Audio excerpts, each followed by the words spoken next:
అందరికీ నా హృదయపూర్వక నమస్కారాలు. ఈ పరిషత్ ఎన్నికల్లో జనసేన తరపున గెలిచిన అభ్యర్థులందరికీ మరోమారు అభినందనలు తెలియజేసుకుంటూ నాకు వచ్చిన ఈ రిపోర్ట్ కానీ మొత్తాన్ని విశ్లేషిస్తూ ఒకసారి ఒక్క ఎమ్మెల్యేతో ప్రారంభమై ఈ రోజున జనసేన మొన్న పంచాయతీ ఎన్నికల్లో 1209 సర్పంచులు, 1576 ఉప సర్పంచులు, 4456 వార్డు సభ్యులు, అలాగే ఇప్పుడు మొన్న జరిగిన పరిషత్ ఎన్నికల ఫలితాల్లో కూడా దాదాపు 10,047 ఎంపీటీసీ స్థానాలకి దాంట్లో ఏకగ్రీవం చేసుకుంది 2371, పోటీ జరిగిన స్థానాలు 7,219, అలాగే జనసేన పోటీ చేసినవి 1200, దాంట్లో జనసేన గెలిచినవి 180 స్థానాలు, 177 స్థానాలు 3 మటుకు సాంకేతిక కారణాల వల్ల ప్రకటించలేకపోయాం. సో అది జనసేన అభ్యర్థులు వాళ్ళు కూడా మేము 180 స్థానాలు గెలిచాం. పంచాయతీ ఎన్నికల్లో 24% కొంచెం పైచిలుకు మేము ఓట్ల శాతం సాధిస్తే ఈ ఎంపీటీసీ జెడ్పీటీసీ ఎన్నికల్లో జనసేన సాధించింది మేము 25.2 పైచిలుకు శాతం మాకు వచ్చింది. అంటే ఇది ఏ లెక్కలో చెప్తున్నామంటే పోటీ చేసిన 1200 స్థానాలు, గెలిచిన 180 స్థానాలు, వీటిని ప్రాతిపదికగా తీసుకొని మేము 25.2% ఆఫ్ ఓట్స్ మేము సాధించగలిగాం. జెడ్పీటీసీ స్థానాలు ఉండగా ఏకగ్రీవం 126 చేసుకుంటే బరిలోకి ఉన్నాయి 515, దాంట్లో జనసేన పోటీ చేసినవి 156 జెడ్పీ స్థానాల్లో పోటీ చేస్తే జనసేన గెలిచినవి 2. సో దీంట్లో కూడా సరాసరి 11.20% ఓట్లు మేము సంపాదించాం దీంట్లో. సో బిందువుగా మొదలై ఒక సింధువుగా ఒక గొప్ప మార్పుకి సూచనగా ఇది మేము చూస్తున్నాం. జనసేనల దినదినంగా అభివృద్ధి చెందుతూ ఉంది. చాలా ఉన్నతమైన ఆశయాలతో వచ్చాం. డబ్బు లేదంటే మద్యం ఇలాంటివి కాకుండా వీటన్నిటికీ సంబంధం లేకుండా అన్ని కులాలు రావాలి. ఇక్కడ కులాల సమైక్యత అనేది మేము మా సిద్ధాంతాల్లో ఒకటి. దాంట్లో భాగంగా మేము ఈ రోజున ఈ మార్పు మేము సాధించిన ఈ ఫలితాలు నాకు నిజంగా వ్యక్తిగతంగా మన జనసేన శ్రేణులు కానీ చాలా ఆనందాన్ని కలిగిస్తూ ఉన్నాయి. పవర్ పాలిటిక్స్ లేదంటే అవకాశవాద రాజకీయాలకైతే ఇలాంటి వాతావరణంలో కొన్ని సైద్ధాంతిక సూత్రాలకి నిలబడి ముందుకెళ్తున్న అన్ని ప్రతికూల పరిస్థితుల్లో కూడా 180 స్థానాలు గెలవటం, అలాగే ఇన్ని వేల సర్పంచులు మేము గెలవటం, ఇవన్నీ కూడా చాలా బలమైన మార్పుకి సంకేతంగా చూస్తున్నాం. ఎందుకంటే గతంలో కూడా ఉదాహరణకి తెలంగాణ ఉద్యమంలో కూడా టీఆర్ఎస్ లాంటి పార్టీ గెలిచినప్పుడు చాలా తక్కువ స్థానాలు గెలిచేది, కానీ అది మార్పుకి సంకేతం. ఈ రోజున వాళ్ళే ఇక్కడ విజయ జెండా ఎగిరివేశారు. మార్పు చాలా చిన్న అడుగుతోనే మొదలవుతుంది. ఈ రోజున మేము చేస్తుంది ప్రతి ఒక్కరికి చిన్న మార్పుగా కనిపించవచ్చు, కానీ సంపూర్ణమైన మార్పుకి చాలా బలమైన అడుగు ఇది. ఎలాంటి పరిస్థితులు ఆంధ్ర రాష్ట్రం ఉందనేది ఇంకొక సందర్భంలో చెప్తాను. కాకపోతే అసలు ముఖ్యంగా ఈ జెడ్పీటీసీ ఎంపీటీసీ ఎన్నికలకు సంబంధించి, అలాగే సర్పంచ్ ఎన్నికలకు సంబంధించి పరిస్థితుల్లో జెడ్పీటీసీ ఎంపీటీసీ ఎన్నికల్లో జరిగిన అసలు నడిచిన విధానం, అంటే ఎన్నికలు నడిపిన విధానం చాలా చాలా బాధ కలిగించింది. ఒకవైపేమో ప్రజాస్వామ్యాన్ని పరిరక్షించాలంటే కంకణం కట్టుకున్న మాటలు చెప్తారు, ఇంకెవరికి స్థానం ఇచ్చే పరిస్థితుల్లో లేరు. వైసీపీ అభ్యర్థికి ఓటు వేయకపోతే మీకు ఇళ్ల స్థలాలు నిలిపేస్తాం, అలాగే పింఛను రేషన్ కార్డులు నిలిపేస్తామని చెప్పి ప్రతి వాలంటీర్స్ ద్వారా బెదిరింపులు. జనసేన తరపున అలాగే మిగతా ప్రత్యర్థి పార్టీల తరపున అభ్యర్థులు ముందుకు వెళ్తుంటే నామినేషన్లు వేయకుండా బెదిరింపులు, పైగా వారి ఆర్థిక మూలాలపై దాడి చేసే పరిస్థితి. అందుకే ప్రభుత్వంతో వాళ్ళు నడవట్లేదు, వాళ్ళ వ్యాపారాలు వాళ్ళు సొంతంగా చేసుకున్న వ్యాపారాలను కూడా ఏదోలా ఇబ్బంది పెట్టి వాళ్ళు ఉపసంహరించుకోలేక బెదిరించేలా చేస్తే చాలామంది వెనక్కి వెళ్ళిపోయిన పరిస్థితులు. స్వయంగా మంత్రులే ఈ ఎన్నికల ప్రక్రియ నడిపించడం, స్టేట్ ఎన్నికల కమిషను ఒక చోద్యం చూస్తూ నిలబడిపోయింది. అది ఎన్నికల సమయానికి దగ్గరగా ఉండటం, ఒకవేళ ఎలాంటి బెదిరింపులు అంటే మీరు మాకు ఓట్లు అయిపోయి మీకు ఇళ్ళ పట్టాలు ఇవ్వం, ఇలాంటి బెదిరింపులు. దానివల్ల కొంత ఇది మాకు మిత్రపక్షమైన బీజేపీ కూడా కొంత ఇవ్వటం కూడా మేము ఇంకొన్ని ఎక్కువ స్థానాలు ఖచ్చితంగా సాధించేవాళ్ళం, కానీ ఇది బీజేపీకి ఇచ్చిన స్థానాలు కూడా వాళ్ళు ఇంకొంచెం బలంగా చేస్తుంటే బాగుండేది. ఇది కూడా మేమిద్దరం కూర్చొని బీజేపీని మా నాయకులు కూర్చున్నప్పుడు మేము కూర్చొని మాట్లాడుకుంటాం. మేము అన్ని చోట్ల ఎంపీటీసీలని పోటీలో లేకపోవడం వల్ల అది జెడ్పీటీసీ అభ్యర్థి పైన కూడా పడింది. అలాగే ఎన్నికల నాటికి జనసేన పూర్తి స్థాయి కమిటీలు ఇంకా మాకు లేకపోవడం కూడా ఒక చిన్న లోటుగా అనిపించింది. ఎన్నికలు నోటిఫికేషన్ ఇచ్చిన పరిస్థితులు ఆ రోజు పరిస్థితులు వేరు, కానీ ఈ రోజున కనుక ఎన్నికలు కనుక పెట్టుంటే జనసేన 1500 పైచిలుకు స్థానాల్లో ఎంపీటీసీ స్థానాలు గెలుచుకునేది, దాదాపు ఒక 40 నుంచి 80 దాకా జెడ్పీటీసీ స్థానాలు గెలుచుకునేదని మొత్తం పరిశీలకులు మొత్తం అనుభవజ్ఞులు చెప్తా ఉన్నారు.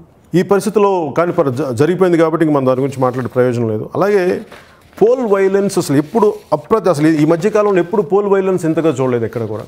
అంటే ఇది ఎలా తయారైందంటే ఆంధ్రప్రదేశ్లో వైసీపీ పాలన ఒక దౌర్భాగ్యపు దాష్టీకపు దిక్కుమాలిన పాలన. ఇలాంటి దాష్టీకపు పాలన ఎక్కడ లేదు, భారతదేశంలోనే ఎక్కడ లేదు. అలాగే మంగళగిరి నియోజకవర్గంలో కూడా పెదకొండూరు ఎంపీటీసీగా జన సైనికుడు జోజిబాబు 65 ఓట్లతో ఆధిక్యతతో గెలుపొందితే రీకౌంట్ జరపాలని చెప్పి వైసీపీ నాయకులు అందరూ వచ్చి లోపల కూర్చొని వైసీపీ అభ్యర్థి మళ్ళీ గెలిచాడు, ఇన్ని ఒక 12-18 ఓట్లతో గెలిచాడని చెప్పేసి వాళ్ళు ప్రకటించుకున్నారు. దీన్ని కూడా పోలీసులు చోద్యంగా చూస్తూ నిలబడ్డారు. దాని కౌంటింగ్ సిబ్బంది కానీ మిగతా ఆర్ఓ కానీ వీళ్ళందరూ వాళ్ళకి మద్దతు తెలిపేసి గెలిచిన మా అభ్యర్థిని ఓడిపోయేలా చేశారు. ఇలాంటి దాష్టికాలు 1 కాదు 2 కాదు. ఇంకా మచ్చుక్కి అలాగే రైల్వే కోడూరులో కూడా మేము వేసిన 5 ఎంపీటీసీలని పోలీసులే స్వయంగా దౌర్జన్యంగా తీసేశారు. వాళ్ళు పోలీసులా ప్రవర్తించలేదు, వైసీపీ కార్యకర్తలు ప్రవర్తించారు. అలాగే మైసూరు వారి పరంలో మేము సర్పంచ్ గెలిచిన చోట మేము ఎంపీటీసీలో 2 వేయిస్తే 1 రిజెక్ట్ చేసినా కానీ మేము వరకు నాగరాజు గారితో మేము నామినేషన్ వేయించాం. ఆయన మీద అక్రమంగా ఎస్సీ అట్రాసిటీ కేసు బనాయించారు. ఇది ఎలక్షన్ రోజు వరకు కూడా అభ్యర్థి రిమాండ్లో ఉన్నారు. అంటే ఎంత దౌర్భాగ్యపు స్థితి. ఎందుకంటే ఇది దిక్కుమాలిన దాష్టిక పాలన. ఎందుకంటున్నానంటే ఎస్సీల మీద కూడా ఎస్సీ అట్రాసిటీ యాక్ట్ పెట్టే పరిస్థితికి తీసుకొచ్చారు. అలాగే కడప జిల్లాలో 559 ఎంపీటీసీలకు కానీ మేము 28 చోట్ల నామినేషన్ వేస్తే స్క్రూటినీలో రకరకాల కారణాలతోటి ఎలక్షన్ కమిషన్ సిబ్బంది కుమ్మకి రిజెక్ట్ చేశారు. అలాగే ఇందులో భాగంగా వల్లూరు ఎంపీటీసీ అభ్యర్థి దాదాపేరు గారిని కిడ్నాప్ చేసి మరీ విత్డ్రా చేయించారు. అనంతపురం జిల్లాలోని ధర్మవరం నియోజకవర్గం తాడిమర్రి జనసేన ఎంపీటీసీ అభ్యర్థులని నామినేషన్ని వైసీపీ వాళ్ళు అడ్డుకున్నారు, వైసీపీ గుండాలు అడ్డుకున్నారు. వారికి మద్దతుగా వెళ్ళిన పిఎస్సీ సభ్యులు చిలక మధుసూదన్ రెడ్డి అక్కడ చేరుకుని వాళ్ళతో మాట్లాడి తిరిగి వెళ్తుండగా ఆయన మీద వైసీపీ గుండాలు దాడి చేశారు. అలాగే ధర్మవరం నియోజకవర్గం పరిధిలో కూడా నామినేషన్ వేసిన ఎంపీటీసీ జెడ్పీటీసీ మున్సిపాలిటీ అభ్యర్థులను కూడా బెదిరించేసి దాడులు చేసే పరిస్థితి తీసుకొచ్చారు. అలాగే యాడికి ఎంపీటీసీ అభ్యర్థులైన సునీల్, జాకీర్ హుస్సేన్లని ఇళ్లలోకి మరీ వెళ్ళి నామినేషన్ ఉపసంహరించుకోవాలి, లేదంటే మీకు ఇళ్లలోకి మీకు మద్యం ప్యాకెట్ను మీకు రకరకాల అన్ని రకాల గుట్కా ప్యాకెట్లు వేసేసి మీ మీద అక్రమంగా కేసులు బనాయిస్తామని చెప్పి బెదిరించారు. అలాగే ఉరవకొండ నియోజకవర్గం వజ్రకరూరు ఎంపీటీసీ అభ్యర్థి నామినేషన్ పత్రాలను కూడా వైసీపీ వాళ్ళు దారుణంగా అపహరించేశారు. ఉదాహరణకు ఇందాక చెప్పినట్టుగా చిత్తూరు జిల్లా శ్రీకాళహస్తి నియోజకవర్గం రేణిగుంట పోలీస్ స్టేషన్లో వైసీపీ నాయకులు జనసేన పార్టీ ప్రధాన కార్యదర్శి శ్రీ బొలిశెట్టి సత్య, పిఎస్సీ సభ్యులు డాక్టర్ పసుపులేటి హరిప్రసాద్ గారిపైన అందరూ చూస్తున్న దాడులకు పాల్పడ్డారు. పోలీసులు చూస్తుండగానే అసలు భీతి కొలిపే రీతిలో అసభ్య పదాజాలంతో నానా బూతులతో వైసీపీ కార్యకర్తలు జనసేన నాయకుల మీద దూసుకొచ్చారు. పోలీసులు కూడా ఏమీ చేయకుండా కిమ్మనుకుండా చూస్తూ ఉన్నారు పోలీసులు కూడా. అలాగే నియోజకవర్గపు ఇన్ఛార్జ్ ఆవిడ శ్రీమతి వినూత గారి మీద కారు అద్దాలు పాల్గొట్టారు. అలాగే ఆవిడకి గాయాలేని అవి మొత్తం గాజులన్నీ గుచ్చుకుపోయి కారు అద్దాలు పగిలిపోయి. అలాగే పుంగునూరులో కూడా ఒక పెద్ద ఆయన జనసేన తరపున మనకి ముందుకు వెళ్దామని వెళ్తే ఆయన మీద అపహరించేశారు. ఆయన నామినేషన్ పత్రం లాక్కొని వెళ్ళిపోతుంటే ఆయన ఈ ధైర్యంగా ముందుకు వెళ్తుంటే ఇంకా ఆయన మీదకి దాడి కూడా చేయడానికి ప్రయత్నం చేశారు. కడియం మండలం వీరవరంలో గెలిచేంగా సంబరాలు చేసుకుంటా ఉంటే అక్కడున్న వైసీపీ శ్రేణులు విచక్షణారహితంగా పోలీసులు అసలు మాదే ప్రభుత్వం అన్నట్టు విచక్షణారహితంగా కొట్టేస్తే అందులో కొత్తపల్లి అయ్యప్ప అనే కార్యకర్తకి మొత్తం అది ఎలా అంటే ఒక కర్రకి మేకులు కొట్టి బ్లేడ్లతో దాడి చేస్తే ఈ రోజుకి అది హాస్పిటల్లో ఉన్నాడు. ఇది మనం ఈ విజువల్ చూడొచ్చు. ఇలా కొట్టేసేది ఒకటిగా ఇది మచ్చుకి ఒక కేసు. ఇది ఈ స్థాయికి వీరి హింస ఇంత పెట్టిరెగిపోయేంత హింస చేశారు. ఇందాక అనుకున్నట్టుగానే ఈ ఎన్నికలకు పాత నోటిఫికేషన్ కాకుండా కొత్త నోటిఫికేషన్ మేము కోర్టులకు వెళ్ళాం. ఈ ఎన్నిక ఎందుకంటే ఇంత హింసాయుత వాతావరణంలో ఎవరికి సమయం ఫస్ట్ ముందస్తుగా ఏ పార్టీలకు సమయంలో ప్రత్యర్థి పార్టీలకు సమయం ఇవ్వలేదు. దీనికి వంతుగా స్టేట్ ఎలక్షన్ కమిషన్ కూడా వాళ్ళకి వంత పాడటం, నిస్సహాయ స్థితిలో మరి వాళ్ళు ఏ పరిస్థితుల్లో వాళ్ళు ఒత్తిడికి గురయ్యారు, ఏమీ గురయ్యారు. కానీ నిజంగా రాజ్యాంగ విధుల్ని రాజ్యాంగ సూత్రాలను పరిరక్షించాల్సిన అధికారులు కూడా ఒక బెదిరింపులకు కానీ లేదంటే ఒత్తిడికి కానీ లోనై నిజంగా ప్రజాస్వామ్యానికి ద్రోహం చేశారని చెప్పాలి. కానీ ఇలాంటి ప్రతికూల పరిస్థితుల్లో కూడా కడియం, రాజోలు, సి గన్నవరం, ఆలమూరు, కోనవరం, మలికిపురం, ఆచంట, వీరవాసనం, దుగ్గివరం మండలం అధ్యక్షుల ఎన్నికల్లో జనసేన ఒక కీలక శక్తిగా మారటం ఒక మార్పుకి ఒక బలమైన సంకేతంగా మేము చూస్తున్నాం. ముఖ్యంగా జనసేన మేము ఆ సిద్ధాంతాల్లో ఒకటైన కులాలు కలిపే ఆలోచన విధానం నిజంగా చాలా బలమైన సత్ఫలితాలను ఇస్తుంది. ఆ రోజున అన్ని కులాలు ఏకం కావాలని చెప్పి మేము ఒక సోషల్ ఇంజనీరింగ్ చేసాం మొన్న పోరాట యాత్రలు. ముఖ్యంగా అన్ని జిల్లాల్లో కలిపి పోరాటం చేసి అది ఈ రోజున నాకు అది సత్ఫలితాలు ఇవ్వటం నిజంగా ఒక చాలా సంతోషం. ఎందుకంటే ఇది ఈ రోజున గెలిచిన వాళ్ళందరూ కూడా అన్ని కులాల నుంచి వచ్చారు, ఒక్క కులం నుంచి రాలేదు. అన్ని కులాల నుంచి వారు రావటం, వారి ఆదరణ పొందటం మనస్ఫూర్తిగా మీ అందరికీ ప్రత్యేకంగా నా ధన్యవాదాలు తెలుపుకుంటా ఉన్నాను. అలాగే ఎంపీటీసీలు ఎన్నికైన కొందరితో మాట్లాడుతున్నప్పుడు నాకు ఒకటైతే చాలా స్పష్టంగా కనిపించింది.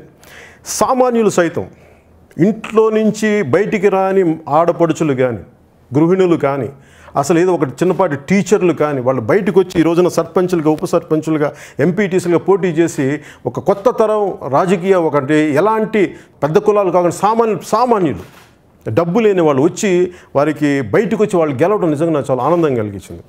దీనికి వీళ్ళు గెలవడానికి ముఖ్య కారకులైన జన సైనికులకి, నా ప్రాణానికి ప్రాణమైన జన సైనికులకి, మా ఆడపడుచులకి, మా వీర మహిళలకి ముందస్తుగా నేను మీకు కృతజ్ఞతలు తెలియజేసుకుంటాం. మీరే లేకపోతే ఈ రోజున ఈ కీలకమైన దశ అయితే జనసేనకు వచ్చింది కానీ మనస్ఫూర్తిగా ఇంకొక మారు మీ ధైర్యానికి, మీ సాహసానికి, మీ తెగింపుకి సాల్యూట్ చేస్తున్నాం. ఈ నెల 27-28 నుంచి కూడా జనసేన ఒక పిలుపుని ఇవ్వబోతున్నాం. ఎందుకంటే ఇది ఇప్పుడు దాకా ఈ దాష్టిక పాలన చూసాం. ఇంకా అందరికీ ఓపికలు నశించిపోయినాయి. జనసేనకు కూడా ఓపిక నశించి, ఎందుకంటే మేము 151 సభ్యులు ఉన్న వైసీపీ పార్టీ రాష్ట్రాన్ని చాలా సుభిక్షంగా పాలించాలని కోరుకున్నాం. ప్రత్యర్థి పార్టీకి తప్పులు సరి చేసుకుంటూ మనం చూద్దాం అనుకున్నాం. కానీ ఈ దాష్టిక పాలన, ఈ పనికిమాలిన పాలన, ఈ దౌర్భాగ్య పాలనని ఎదుర్కోవాలని మేము చాలా బలంగా నిర్ణయించుకున్నాం. అందుకే క్షేత్రస్థాయి పర్యటనలు ఎలా జరపాలి, కార్యకర్తలను ఎలా సమాయత్తం చేయాలి, ఎలా ఎదుర్కోవాలి, వీళ్ళ దాడుల్ని ఎలా ఎదుర్కోవాలి, అవసరమైతే క్షేత్రస్థాయి పోరాటాలు కూడా సిద్ధంగా ఉండాలని చెప్పి అలాగే మా నాయకులందరితో మాట్లాడి మేమందరం ఒక సమిష్టి నిర్ణయం తీసుకొని ఒక విస్తృత స్థాయి సమావేశాన్ని జరపాలి విజయవాడలో. దీని మీద మేము ముందుకు వెళ్ళబోతున్నాం. సో 27 నుంచి కూడా ఇంకా ప్రతి నెల కనీసం ఒక అఫీషియల్ ప్రోగ్రామ్స్ పెట్టుకోవాలి, ఎక్కువ తిరగాలని మేము నిర్ణయించుకున్నాం. ప్రజల ముందుకు వస్తాం, జనసేన ప్రజల పక్షాన నిలబడతాం, ప్రజలకు అండగా నిలబడతాం, ఆంధ్రప్రదేశ్ని కాపాడుకుంటాం. జై హింద్.